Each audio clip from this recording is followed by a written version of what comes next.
तो उन्हें पुरुष ही क्यों कंधा देते हैं, स्त्रियां क्यों नहीं दे सकती?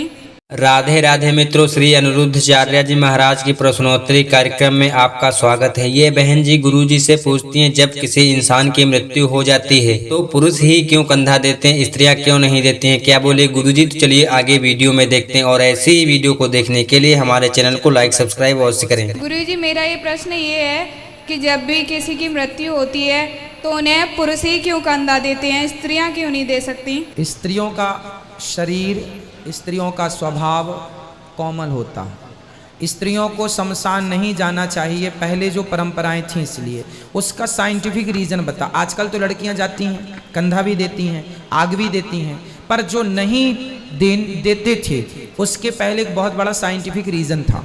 कारण ये था कि आपका जो हार्ट है, आपका जो शरीर है, पूरी बॉडी है, वो पुरुषों की अपेक्षा कोमल है। आपका स्वभाव भी पुरुषों की अपेक्षा कोमल है। जी गुरुजी। दिल भी आपका अलग है पुरुषों की अपेक्षा। सब चीज़ें, आपके जितने विचार हैं वो भी अलग होते हैं। आप जब स्त्रियां जाती हैं कंधा में लेकर अपने किसी को भी, तो पहले तो ये देखो कि क्या स्त्री उस दुख में जब कोई मरता है तो सबसे ज़्यादा कौन रोता है, पुरुष की स्त्री?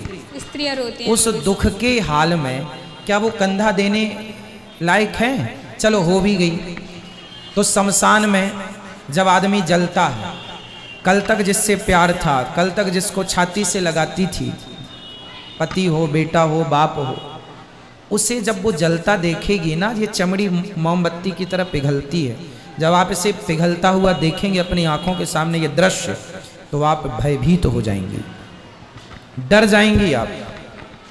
फिर आपको रात को नींद में वही दिखेगा सब।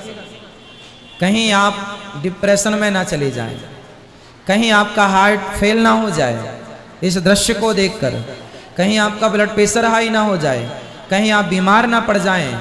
ये सारी चीज़ों को मद्देनज़र रखते हुए बड़े बुजुर्गों ने परंपरा बनाई कि स्त्रियों को शमशान नहीं जाना, क्योंकि कोमल है, ये दृश्य देख ना पाएगी। इसलिए पुरुष झेल लेता है सब, इसलिए डिपार्टमेंट पुरुषों को दिया। पर आज की स्त्रियां जाती हैं, कोई रोकने वाला नहीं है। और ठीक है, आज के हिसाब से यदि आपका हार्ट मजबूत है ठीक है, बाकी ये साइंटिफिक है, इसलिए मर्यादा है। पुरुष ही आग लगाएगा, स्त्री नहीं। अब स्त्री आग लगा सकती है, पर गुरुजी, जब ऐसा होता है कि बेटा, पिता हो या कोई भी हो, अग्नि लड़का देता है, लेकिन कभी कभी लगता है ना ऐसा कि हम लड़कियां भी क्यों नहीं इस चीज़ में सहयोग कर सकती? आप लोग एक पक्ष सोचती हो ना बेटा, आप ये सोचती हो हम क्यों नहीं दे सकते। आप कभी इस पक्ष को सोचते नहीं कि हमें क्यों नहीं देना चाहिए। इसके पीछे का रीजन तो जानो। कोई आप पर अत्याचार नहीं कर रहा, नहीं तुम नहीं दोगी, ऐसा कुछ नहीं था। बड़े हमारे जो परंपराएं बनी थी, नारियों को आजकल क्या समाज में घुसा दिया गया है, थिंकिंग क्या बना दी गई है कि नारियों का अधिकार नहीं है किसी में। अरे भाई समझो बेटा। अच्छा ये बताओ, समाज में नवरात्रि में समाज पुरुषों की पूजा करता है कि स्त्रियों की? स्त्रियों की। तो समाज आज भी हमारा देश, जब कोई दुनिया में पढ़ाई लिखाई नहीं थी तब भी हमारा देश स्त्रियों को ही, बच्चियों को ही, कन्या की पूजा करता चला आया है। जी गुरुजी। आपको पूजता चला आया है, आप स्त्रियों की, बच्चियों की पूजा करता चला आया है हमारा देश। आप ये ना सोचो कि हमारा अधिकार क्यों नहीं है। उसके कारण ये हैं कि आपका हार्ट अलग है, आपका दिल अलग है, कोमल हैं आप, जलता हुआ कैसे देखेंगी। इसलिए इस विचार से वो मनाही की गई थी, ना कि आपको आपके अधिकार का हनन किया गया, ऐसा नहीं था। और आज तो करती हैं लड़कियां, कोई अधिकार अभी तो कोई नहीं छीनता। आपको लगे तो आप कर लो, कोई मनाही नहीं, कोई रोकने वाला भी नहीं है। पर जो रोका गया था उसके पीछे का रीजन ये था जो हमने कह दिया। धन्यवाद। बाकी समाज में नारियों का आदर हमारी संस्कृति, हमारे धर्म ने जितना सिखाया है, हमारे हिंदू धर्म में जितना नारी का आदर है, अन्य किसी धर्म में इतना नारी का आदर नहीं। ये बात सही है कि गलत है? सही है। ठीक है। राधे राधे गुरुजी। जी गुरुजी, मेरा पहला सवाल ये है कि क्या कुंवारी लड़कियां गुरु दक्षिणा ले सकती हैं? बिल्कुल ले सकती। तो उसके लिए क्या करना होगा? कुछ नहीं, मंत्र ले लीजिएगा सुबह। हाँ 8 बजे। जी। और गुरुजी मेरा दूसरा सवाल ये है कि हम ये कहते हैं कि होनी को कोई टाल नहीं सकता, जो लिखा है वो होके रहेगा, तो क्या सच में सब कुछ पहले से लिखा होता है? हुई है सोई जो राम रचि राखा, सब कुछ तय है पहले से। कुछ चीज़ें छोड़कर कुछ चीज़ें हमारे और आपके हाथ में होती हैं। जैसे हमें यहाँ से दिल्ली जाना है, ये तो तय हो गया कि हमें जाना है, ठीक है। पर दिल्ली जाते वक्त कहाँ आपको रुकना है चाय पीने के लिए, कहाँ आपको रुकना है पानी पीने के लिए, ये तय नहीं हुआ था कि वहीं रुकना हो, वहीं आपको लघुशंका जाना है। क्यों जी? ये तय नहीं था। ये तो आप तय करेंगे कि आपको जब लघुशंका आएगी तो लघुशंका के लिए रुक जाएंगे, प्यास आएगी तो पानी के लिए रुक जाएंगे। तो जीवन में ये तय नहीं था। ये तो तय था कि हम जन्म लेंगे और हम इस तारीख को मर जाएंगे, ये तो तय है। हमारा इससे विवाह होगा, इतने बच्चे होंगे, ये सब कुछ तय है। लेकिन मैंने आपका अपमान कर दिया, मैंने इनको गाली दे दी, मैंने क्रोध में आकर के आपको जलील कर दिया, ये तय नहीं था। ये मैंने यहाँ किया, मैंने अपने गलत स्वभाव के कारण किया। मेरा स्वभाव पर मैंने कंट्रोल क्यों नहीं किया? भाई मुझे गुस्सा क्यों आई? कहा जाता है ना कंट्रोल, गुस्से पर कंट्रोल करो। क्यों नहीं किया कंट्रोल आपने? कंट्रोल करना चाहिए। ये तय नहीं था, मैंने आपको गाली दे दी, ये तय नहीं था, ये हमने तय कर लिया गाली दे के। अब ये जो कर लिया, यहाँ कर लिया, अब वो हमारे खाते में चढ़ गया कि आपने फलाने व्यक्ति को गुस्से में एक गाली दी, इतने थप्पड़ मारे, उसका अपमान किया, वो पाप हमारे खाते में चढ़ गया, अब वो हमें भोगना पड़ेगा। हमने आपके साथ अत्याचार कर दिया, हमने एक गलत आदमी, एक भले आदमी को गलत मान के मार दिया, हमने किसी की चोरी कर ली, हमने आपके पर्स से पैसे निकाल लिए, आपकी चैन चुरा ली, हमने आपके घर में डाका डाल दिया। ये सब तय नहीं था। ये आप यहाँ संगति पे आके करते हैं।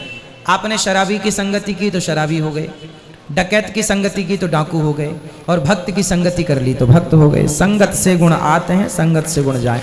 ये तय है कि कम जन्म कम मरण, ये तय है कि शादी कहाँ कितने बच्चे, बाकी सब कुछ चीज़ें हम तय करते हैं।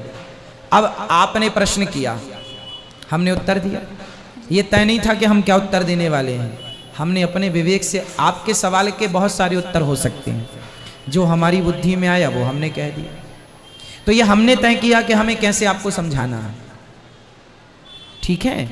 तो आपको चोरी नहीं करना, गलत नहीं करना, झूठ नहीं बोलना, निंदा नहीं करना। अब मैं झूठ बोलूं तो क्या ये तय था कि मैं आपके साथ झूठ बोलूं? हमने तय किया। हमें पता है गलत बोलना पाप है, झूठ बोलना पाप, फिर भी बोल रहे हैं। ये सब हमारे खाते पर चढ़ेगा बाद में जी।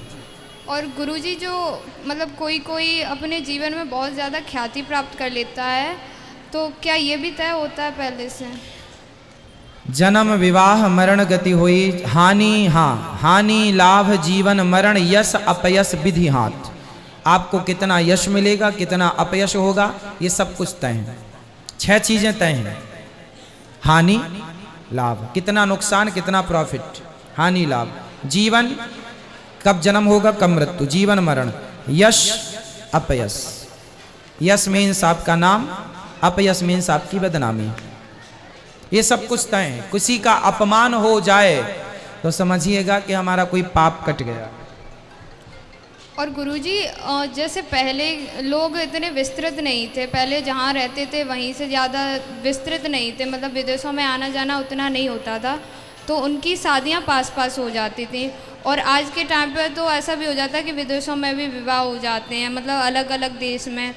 तो क्या ये पहले से ही तय होता है? भाई पहले भी तो होता था बेटा विदेशों में विवाह। राम जी ने मारीच को मारा तो मॉरिशस में जाके गिरा। पहले विदेश थे ही नहीं ना बेटा, समझो। पहले विदेश था ही नहीं, पहले देश ही था, एक भारत, अखंड भारत। ये पूरी धरती जो है भारत की धरती है। अब क्या हुआ, आपके बहुत सारे घर हैं, आप एक घर में रहते हैं, आपका घर दिल्ली में भी है, बम्बई में भी है। आप जिस घर में जाना छोड़ देंगे, साल 2 साल 4 साल मत जाइए तो दूसरे घर में कब्जा कर लेंगे कुछ लोग, फिर खाली कराना वो सब आप करा ही नहीं पाएंगे, आपको लगेगा चलो छोड़ दो। तो हमारे देश में अपने भले लोग गंगा के तट पर बैठ के भजन करने वाले लोग आना जाना छोड़ दिया, अन्य अपने टापुओं में, अन्य अपने जगहों पर। तो वहाँ पर वो लोग चले गए, यहाँ के राजाओं ने जो लोग अपराध करते थे ना उनको देश निकाला दे देते थे, चलो।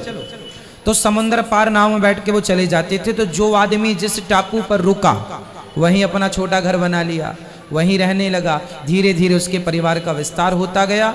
उसने फिर उसको अपना देश कहना स्टार्ट कर दिया, फिर उसने अपना कहना कर दिया स्टार्ट। तो ये सब टापू हैं और इतने सारे देश बनते चले गए, पूरब से पश्चिम, उत्तर से दक्षिण। पहले अखंड भारत था, जहां आपका पांव धरती पर टिक रहा है सब भारत ही भारत था, ठीक है। बाद में ये सब बनता चला गया। अमेरिका का इतिहास कितना पुराना, पढ़ लीजिए इतिहास। चाइना का इतिहास कितना पुराना, पढ़ लीजिए। चाइना क्या था, पहले भारत ही था ये पूरा अखंड।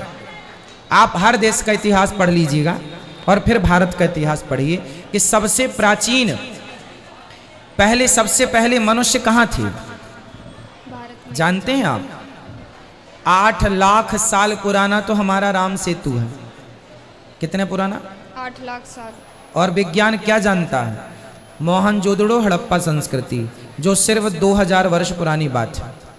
इससे पुराना कोई अवशेष साइंस के पास नहीं है। हमारे पास 8 लाख साल पुराना मौजूद इतिहास है, इतिहास मौजूद है।